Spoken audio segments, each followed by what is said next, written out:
नमस्कार। आज साढ़े शती के विषय में बताएंगे। तीन राशियों के ऊपर साढ़े शती एक साथ चलती है। मकर, कुंभ और मीन, इन तीन राशियों के ऊपर साढ़े शती वर्तमान में चल रही है। वृश्चिक और कर्क, ये ढैया इन दो राशियों के ऊपर चल रही है। ढैया का मतलब होता है 2.5 वर्ष तक,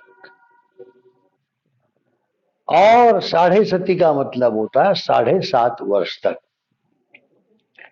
अभी जो यह कुंभ राशि में शनि चल रहे हैं, इसका प्रभाव सबसे ज्यादा साढ़े शती का मीन राशि को प्रभावित कर रहा है, क्योंकि 12वां शनि जो आता है सबसे ज्यादा कष्टप्रद होता है। कुंभ राशि वालों को यह शनि लाभ देगा, मकर राशि वालों को भी लाभ देगा, क्योंकि शनि की मूल त्रिकोण राशि कुंभ राशि है।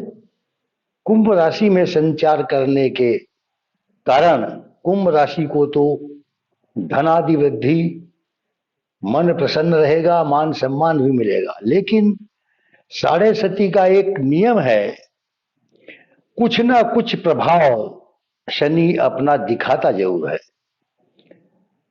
वैदिक ज्योतिष शास्त्रों में एक शनि की जो महादशा का श्लोक आया है, वही साढ़े शती में भी लागू होता है। क्या लिखा है ज्योतिष शास्त्र में? मिथ्यापवाद वद बंधु निराश्रयम च मित्रातिबैर धन धान्य कलत्र शोकम आशा निराश कृत निष्फल सर्व शून्यम कुर्यात् शनिश्चर दशायाम सततम नराणाम। मैं इसका अर्थ बताता हूं। सबसे पहले शब्द है मिथ्यापवाद, अर्थात फॉल्स एलिगेशन लगते हैं। वद बंधु निराशयम च, अपने भाई बंधु परिवार जनों से भी निराशा मिलती है।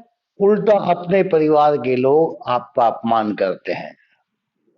मित्रातिवैर धन धान्य कलत्र शोकम, जो आपके बहुत ज्यादा अच्छे फ्रेंड होते हैं, उनसे आपका बैर भाव हो जाता है।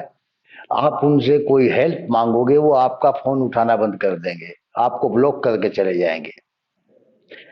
मित्रों से बैर होता है, धन धान्य की हानि होती है।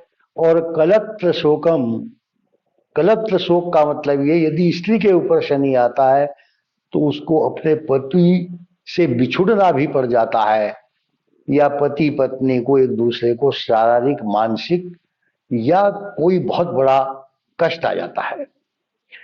स्त्री का ग्रह है तो पति को हॉस्पिटलाइजेशन तक हो जाना पड़ता है, और यदि पुरुष का है तो उसकी पत्नी को बहुत भयंकर बीमारियां, कष्ट आ जाते हैं।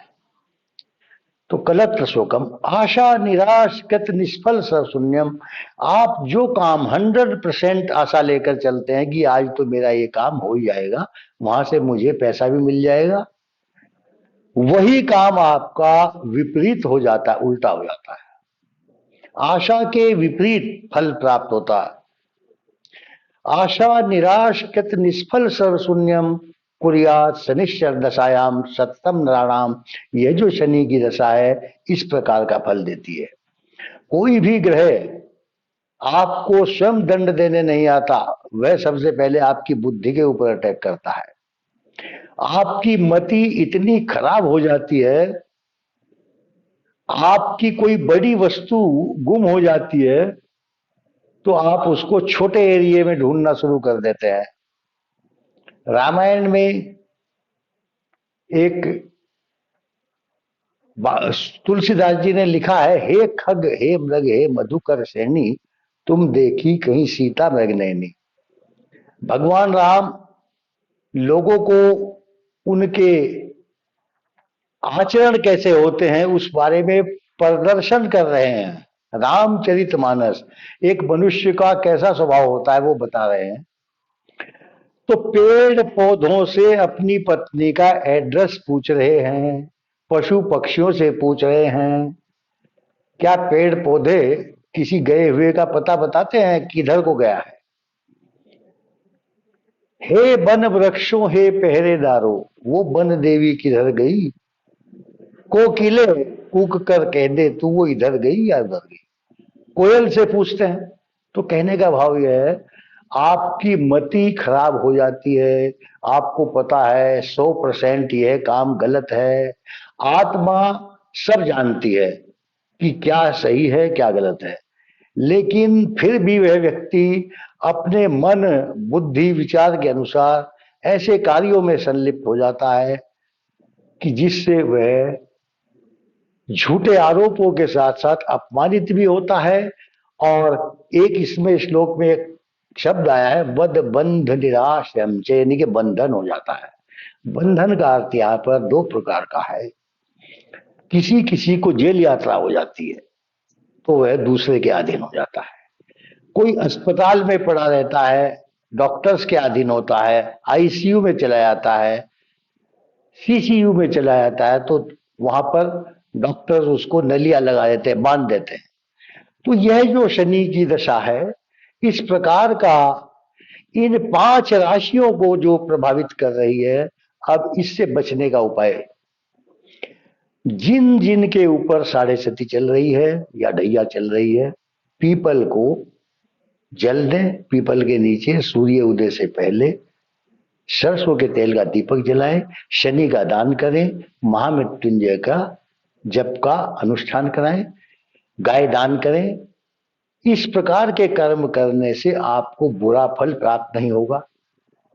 मित्रों, यदि आपको वीडियो अच्छा लगा हो तो आप एक दूसरे को शेयर करें, सब्सक्राइब करें। धन्यवाद, नमस्कार।